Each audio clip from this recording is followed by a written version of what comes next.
Hola amigos, bienvenue à Séville, capitale envoûtante de l'Andalousie. Aujourd'hui, je vous emmène découvrir les incontournables de cette ville magnifique. Entre histoire, culture et ambiance chaleureuse, Séville a tout pour plaire.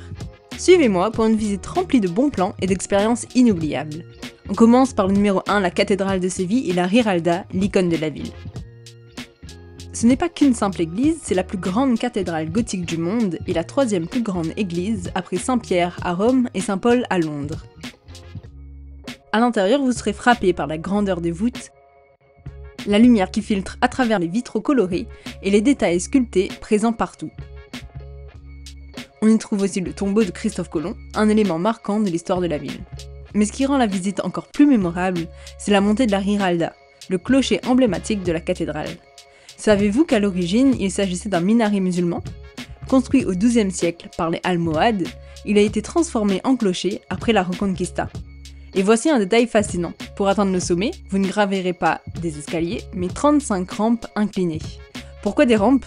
Parce qu'à l'époque, les muezzins devaient monter plusieurs fois par jour pour appeler à la prière. Et ils le faisaient à cheval ou à dos de mulet. Une astuce ingénieuse qui permet aujourd'hui une montée plus fluide et moins fatigante.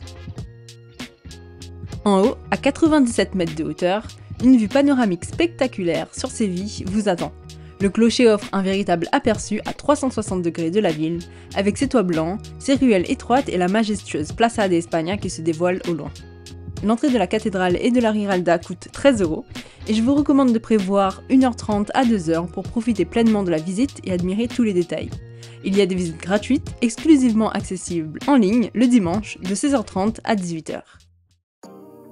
2. L'Alcazar de Séville, un palais digne des contes de Mille et une nuits. Ensuite, direction de l'Alcazar, un endroit vraiment unique.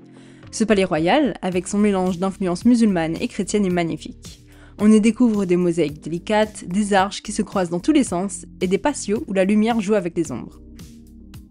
Le ticket d'entrée est à 15,50 € et je vous conseille vivement de réserver vos billets en ligne pour éviter les files d'attente, surtout pendant la haute saison. Vous aurez largement de quoi faire pendant 2 heures minimum si vous voulez vraiment prendre le temps de vous perdre dans ces jardins et explorer ces recoins. Fun fact, si vous êtes fan de Game of Thrones, vous reconnaîtrez certains endroits de l'Alcazar utilisés comme décor pour Dorne, un royaume emblématique de la série. 3. On continue avec la Plaza de España, le lieu le plus photogénique de Séville. Construite pour l'exposition ibéro-américaine de 1929, la Plaza de España est vraiment l'un des endroits les plus impressionnants de Séville.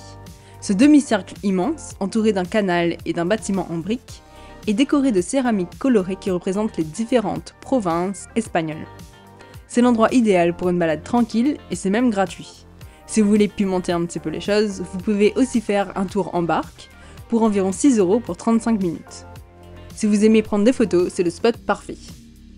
Fun fact, la Plaza de España a servi de décor pour certaines scènes de la Guerre des Étoiles, l'attaque des clones. Si vous êtes fan de Star Wars, vous reconnaîtrez certains coins de la place. 4. Le quartier de Santa Cruz, l'âme de Séville. Pour vraiment capter l'esprit de Séville, il faut absolument se perdre dans le quartier de Santa Cruz. Avec ses ruelles étroites, ses maisons blanches et ses patios fleuris, l'endroit dégage un charme fou. Promenez-vous dans les petites rues, arrêtez-vous dans une boutique artisanale et surtout prenez le temps de vous installer en terrasse pour déguster un tinto de verano ou un reburrito, deux boissons locales parfaites pour se rafraîchir. 5e incontournable, le flamenco, la passion andalouse. Vous ne pouvez pas quitter Séville sans avoir assisté à un spectacle de flamenco. Ce n'est pas juste de la danse, c'est une vraie explosion d'émotions. Les tablaos, ces petites scènes intimistes, proposent des spectacles allant de 20 à 50 €, et croyez-moi, l'expérience vaut vraiment le coup. Le flamenco a une caractéristique fascinante, les artistes adaptent leurs performances selon l'humeur de la salle, ce qui rend chaque spectacle unique et imprévisible. Par exemple, le soleá est une danse plutôt mélancolique, tandis que le bulería est plus festif et énergique. Les parcs de Séville, une pause nature. Après toutes ces visites, une petite pause s'impose. Le Parque María Luisa est parfait pour ça. Ses allées ombragées, ses fontaines et ses pavillons invitent à la détente. C'est aussi ici que se trouve la Plaza de España. Et si vous préférez une ambiance plus intime, les jardins de Murillo sont un autre havre de paix avec leurs orangers et leurs fontaines.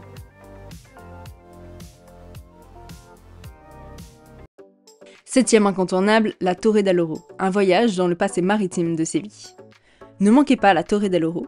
Construite au XIIIe siècle, pendant la période médiévale, la Torre del Oro servait de tour de défense pour protéger l'accès au port de Séville, qui était l'un des plus importants du monde à l'époque, surtout avec le commerce florissant avec les Amériques après la découverte du Nouveau Monde. Aujourd'hui, elle abrite un petit musée naval, parfait pour ceux qui s'intéressent à l'histoire maritime de la ville. Pour seulement 3 €, vous pouvez monter tout en haut de la tour et profiter d'une vue vraiment cool sur le fleuve et la ville. C'est un endroit assez calme, idéal pour faire une pause tout en découvrant un peu plus l'histoire de Séville.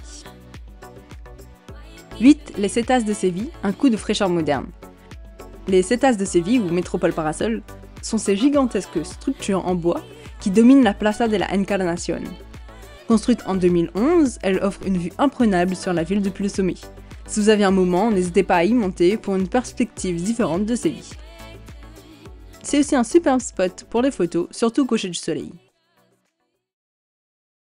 Comment se déplacer dans la ville? Séville est une ville très agréable à explorer à pied, surtout dans le centre historique. Si vous êtes fatigué ou qu'il fait très chaud, il y a aussi le tram, des vélos en libre service et un réseau de métro pour les trajets plus longs.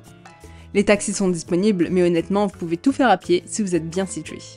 Le ticket de bus ou de tramway coûte environ 1,40 € pour un trajet simple. Vous pouvez aussi opter pour un pass transport avec plusieurs voyages qui vous fera économiser de l'argent. Le centre historique, avec ses rues étroites et ses places charmantes, est parfait pour se promener à pied. Par exemple, depuis la cathédrale de Séville, vous pouvez rejoindre l'Alcázar en à peine 5 minutes, à travers les petites ruelles du quartier de Santa Claus. Les principales attractions, comme la Plaza de España ou le parc Maria Luisa, sont également accessibles à pied. La Plaza d'Espagne par exemple est à seulement 15 minutes de la cathédrale avec une promenade agréable à travers le parc. Les rues de Séville sont souvent ombragées, ce qui aide à supporter la chaleur, surtout pendant l'été. Enfin, voici quelques conseils pratiques pour profiter pleinement de votre séjour à Séville. Réservez à l'avance. Pour les sites populaires comme l'Alcázar et la cathédrale, pensez à réserver vos billets en ligne, cela vous évitera de longues files d'attente, surtout pendant la haute saison. Portez des chaussures confortables. Séville est une ville à explorer à pied, et croyez-moi, vous allez marcher. Les rues pavées, les jardins et les ruelles étroites sont superbes, mais pas toujours faciles à arpenter avec des chaussures inappropriées. Prévoyez donc des chaussures confortables pour profiter pleinement de vos visites. Attention à la chaleur en été. Si vous voyagez à Séville en été, préparez-vous à des températures élevées. Il peut faire très chaud, surtout en après-midi. Pensez à boire beaucoup d'eau, à vous protéger du soleil et si possible, privilégiez les visites tôt le matin ou en fin de journée, lorsque les températures sont plus supportables. En général, je vous conseille de ne pas venir en été. Prenez votre temps pour savourer la gastronomie locale. Ne vous précipitez pas en mangeant, car Séville regorge de bars à tapas où vous pouvez passer un moment agréable à découvrir les saveurs locales. Le ramon ibérico, le salmorejo, les tortillas espagnoles sont des incontournables à goûter. Et n'oubliez pas de profiter d'un bon verre de Tinto de Verano ou d'un Riburrito. Utilisez les transports en commun pour explorer les alentours. Si vous avez un peu de temps, n'hésitez pas à prendre le tramway ou le bus pour visiter les quartiers les plus éloignés comme Triana, un quartier animé et authentique de l'autre côté de Guadalquivir, ou encore la Isla de la Cartura. C'est une excellente façon de découvrir des lieux moins touristiques, mais tout aussi charmants. Voilà pour les incontournables à faire à Séville. J'espère que cette vidéo vous a donné envie de découvrir cette ville fascinante. Si c'est le cas, laissez un like, abonnez-vous et n'hésitez pas à poser vos questions en commentaire. Et à très bientôt pour de nouvelles aventures. Hasta luego!